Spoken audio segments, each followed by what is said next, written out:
63ാമത് Kerala school കലോത്സവത്തിൻ്റെ ഉദ്ഘാടനമാണ് ഇനി. ഭദ്രദീപം കൊളുത്തി ഉദ്ഘാടനം നിർവഹിക്കാൻ ബഹുമാനപ്പെട്ട കേരള മുഖ്യമന്ത്രി ശ്രീ പിണറായി വിജയനെ ആദരവോടെ ക്ഷണിക്കുന്നു.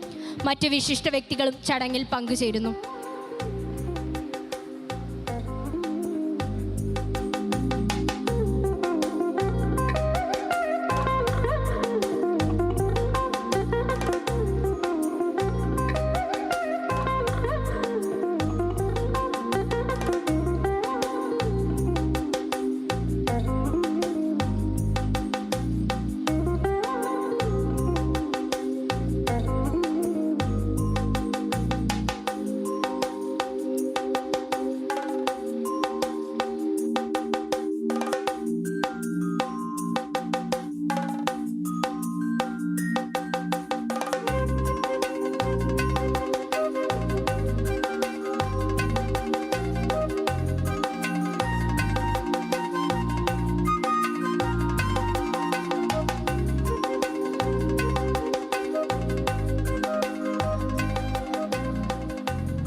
അറുപത്തിമൂന്നാമത് സംസ്ഥാന സ്കൂൾ കലോത്സവത്തിന് തിരിതെളിഞ്ഞിരിക്കുന്നു. കൗമാര കലാമേളയ്ക്ക് തിരിതെളിഞ്ഞിരിക്കുന്നു. ഇനി മുഖ്യമന്ത്രിയുടെ ഉദ്ഘാടന പ്രസംഗമാണ് ഉള്ളത്.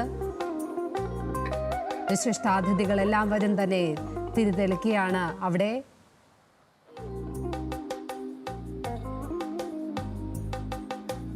ഇനി കലയുടെ രാപ്പകലുകളാണ്.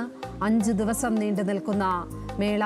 25ഓളം വേദികളിലായി 249ഓളം കലാ ഇനങ്ങളാണ് നടക്കുന്നത്.